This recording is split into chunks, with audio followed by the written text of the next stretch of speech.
We are back. It is off the charts in conjunction with the ML Sports Platter brought to you by CH Insurance. They are in your corner. Personal and commercial insurance plans for you. Plus, ask about those important group benefits at chinsurance.cc. Joe Jr. and myself matching polos today. And Nice. looky here, I brought on, look at him. He looks great. Haven't seen him in a long time. Covered his entire high school career at Jamesville-Dewitt. Unbelievable career, decorated career. You talk sectionals, you talk states, and then at Wake Forest, and of course at George Washington playing my Bonnies. It's Tyler Cavanaugh, who's also carved out a path in the pro circuit as well. Welcome on the show, Tyler. How are you, man?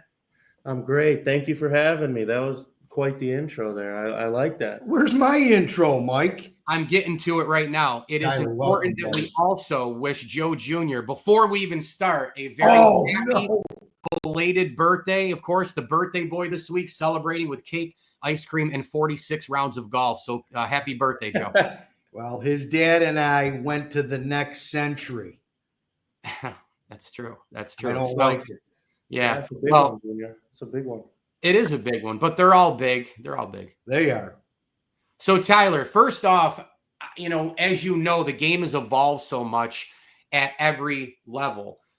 Prototypical player now is you. I mean, you're a stretch player, a forward, but you play inside, outside. That goes back years, probably before your high school days. Did you see the game changing that way with positionless and the fact that your height and your skill set inside and outside, you're all over the floor, but you're the person on a roster everybody needs because you can play all over the place as a stretch player. You can act and shoot like a guard. You can play inside like a front man. Did you see the change coming, and did you have to make your game complete to fit that as you were growing into that role and, of course, growing literally? Yeah, I mean, my dad always stressed to me, like, be able to handle the ball, be able to play different positions because you don't know how tall you're going to be. And then luckily, like my 9th, 10th grade, I started to grow and sprout up a bit. But no, I always just wanted to be a versatile player, be able to handle the ball, both hands, finish around the basket, play inside out, and also be able to shoot the three because that just extends everyone and extends my versatility and just allows me to be an even better player. So I didn't really see the game becoming this way, but I just wanted to really hone my skills to be able to play anywhere on the court as much as I could. I remember when I used to do radio and come to JD and call all your games. And when you get the ball, I'd say, oh, what's he going to do? Because I was the color guy. He'd be outside and it was, quick little, nope, pop the three. Or if they guarded you too close, you could do the blow by. So it's interesting to hear, how you kind of carved your path with the evolution of the game. I know you love golf as well. So when you look at basketball and golf, and of course you're a great player on the links, it's amazing, isn't it? Sometimes when you get, and I have a 5-year-old and a 2-year-old, how, a lot of the other sports are natural. I'm not saying my 5-year-old girl is kicking soccer balls down and scoring goals already, but it is more natural. Just kick a ball straight or grab a basketball and put it into a Nerf hoop. You get golf going with a little kid, they're all over the place. It's different. The ball's still, it's on the tee. The footwork's all over the place. They go back with a club and they throw it and they don't know what they're doing.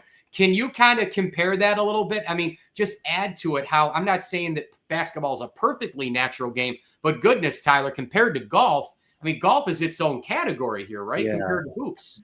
Golf is a different ballgame. I mean, I'm lucky because I started off young and my grandfather spent a lot of time with me just chipping and putting over at Erie Village and I remember working. those days. Yep, we used to play at Sunnycrest, the little par 3. I grew up playing there, so sure.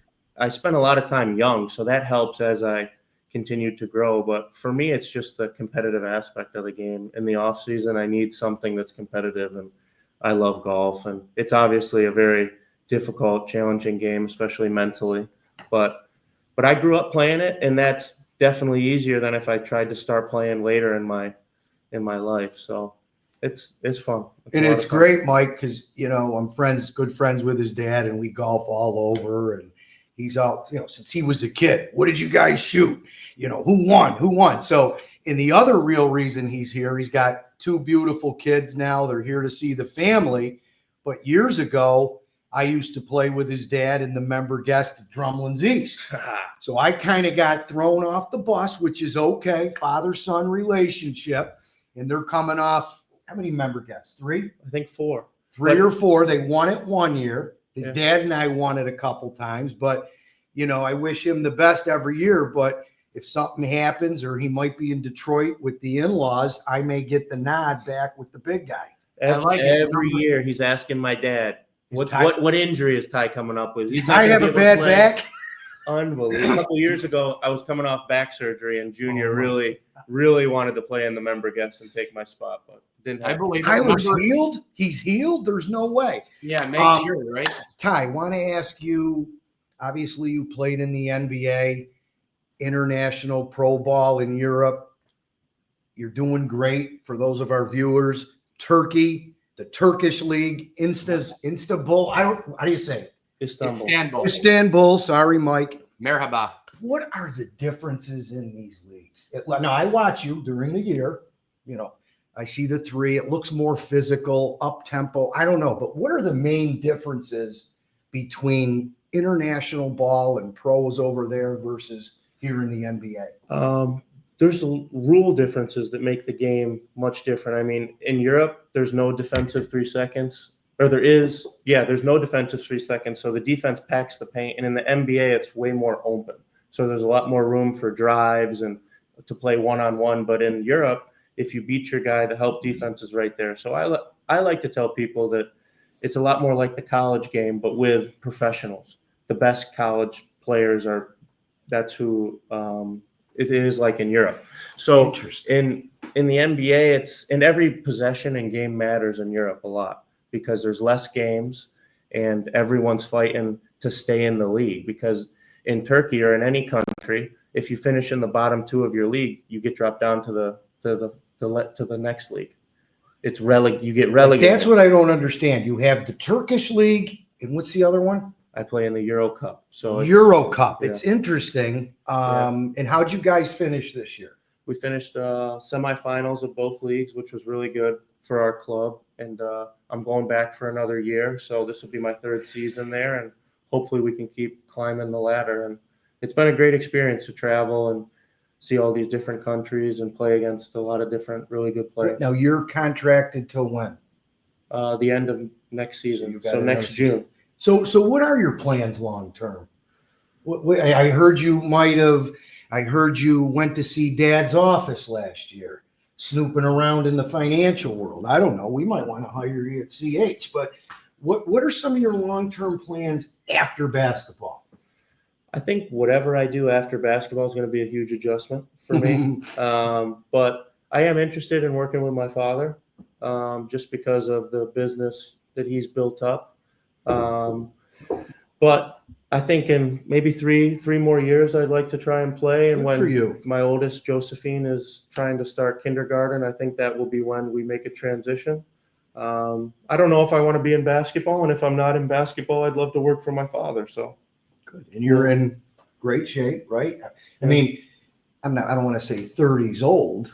For basketball, 31. I got daughters 32, and you know all about that. But is it?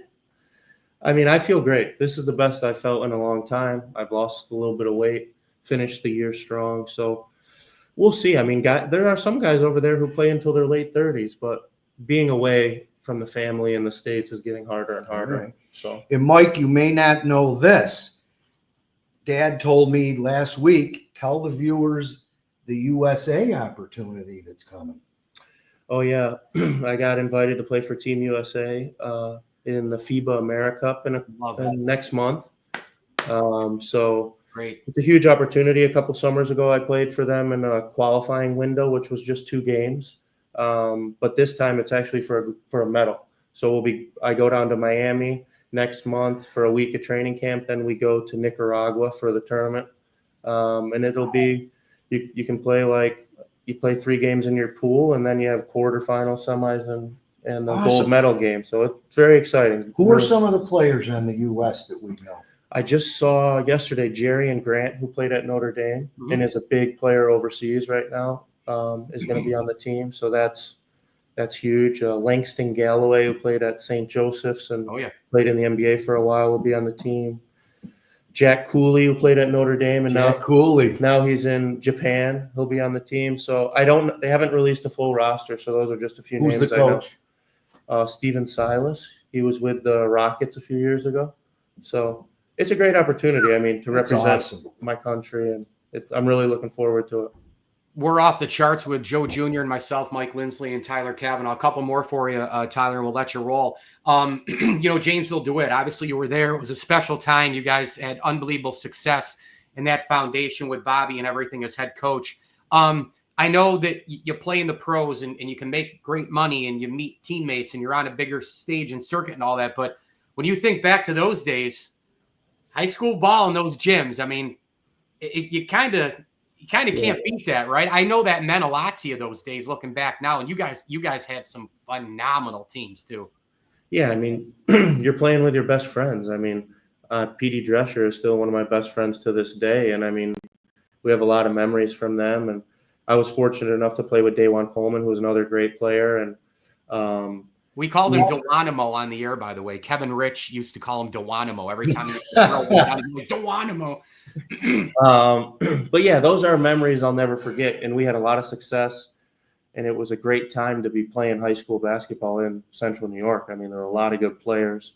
And yeah, you look back at those days. And at that point, I remember my senior year wanting to go to the next step, like being ready to go to college. But now you're like, I wish I could have a couple more of those games back, Sure. So definitely great memories that we reminisce on all the time. No doubt. Joe, wrap us up with anything you'd like. Well, I was just going to say, Tyler, we wish you all the best. And, beautiful family, by the way. He's just had a baby boy. Name, I forgot Hudson. Baby Hudson. Love it. And a beautiful daughter. So they're doing great. They're at Grandma and Grandpa's getting spoiled. So I had to take them away today, but it was a great thing. And we wish you nothing but the best, my friend. Thank you for coming down. Thank you. Appreciate you having me on, and it's an honor. So thank you very much. You bet. Notice I went the whole segment without having to ask you the worst thing you ever heard from Bonnie fans at the Riley Center. Huh? Oh, please do that, Mike. Please he bleeds Bonnie's. We got to keep battles there. They had some really good players when I was there. Yeah. I only played at the Riley Center once because we only played them once a year. Right. It's a good game. We lost. They had Jalen Adams, Marcus. Was that when we had all the Tyler shirts? Yes. Yep. And you lost? We lost. Yeah. That's why you were in a bad mood? Yeah, it was bad, Junior. We don't get any calls there. Schmidt had the refs under his finger, Don't get any refs. Wait, you didn't? I'm sorry. Did you say you played at Duke that you didn't get any call? Oh, you played at the Riley Center, man. At the Riley. Hey, that 2015-16 team with Posley and Adams and all that. Posley went off in Rochester that same year, early in the beginning of the year. He was just nailing them from everywhere. And in that year, the Bonnies missed the NCAA tournament as still to this day, the highest RPI ranked team to not get in the NCAAs. They won the A10. It was a 3-way tie in 15-16, and they didn't get into the tournament. That's how hard it is for mid-majors to get in then, and even now with the net stuff. They didn't get in that. I remember that game like it was yesterday that you're speaking about, but that was a good Bonnet team, and they didn't even get in, and they're still the highest ranked RPI team to not make the NCAAs to this day. He needs Bonnies to get in the dance. Yeah. Mike, we could go all day. Couple more questions. He's got a couple minutes. Oh, I thought we were done. Tell me about Wake Forest, your greatest experience at Wake versus a team. I think I know it. Oh, Duke. Okay. Duke. You had 20. Would you have 20? Yeah, I had 20. 20 at Cameron. No, at home. It was at Wake. No, that was at home. I thought there was a good showing at Duke. I mean, not that. The one that we're thinking of was at Wake, and we beat them. And they had Jabari Parker and a bunch of guys. Okay. And I played really well that game, and it was just nuts, I mean, what'd you do at Cameron? What was that like? With the Cameron Crazies. It was my first ACC game, my freshman year. So he was a freshman. It was didn't get any calls though either. No, Mason Plumlee. I just remember trying to box him out, and he just throwing me. Is he bigger than you? Yeah, he's huge. Okay. Huge. So it was my welcome to college moment. All right. GW, George Washington. we went to a lot of games. Yeah. Coach Jim Emery, maybe? No. It's a whole nother story. Greatest experience or memory at GW? Well, the season Mike was just talking about, I mean, that 2015-16 season, we ended up winning the NIT. So we missed the tournament by probably 3 games because we finished 5th in the A10 that year, behind Bonnie's, Dayton, VCU, and maybe Richmond. But making it to the NIT and then winning a few games and then getting to go to the Garden for the Final Four. Incredible. And for a mid-major school for GW, we had a great team, and for us to win that and cut down the nets in the Garden is one of my best basketball memories to this day. Yeah, that was great. We were all there, and I remember the party after. Yeah, that was nice little party. It was a lot of fun. Really, really cool. So, Mike, any insurance topics? We're talking hoops with this guy. Talking hoops, but again, CH Insurance is always in your corner with those insurance plans and group benefits that you need. Hey, 24/7, 365 access. They're always there in your corner. So log on to the website, chinsurance.cc, everywhere on the media platforms as well. Catch them. And it was great catching up with our friend Tyler Cavanaugh. CNY basketball, great, doing great things overseas in the pro circuit as well. Had a blast covering your career, Tyler. Thanks for coming on Off the Charts with Joe Jr. and Mike Lindsley, and we'll hopefully catch up real soon, okay? Sounds good. Thank you, Mike. Thanks, Mike. Thanks, Junior.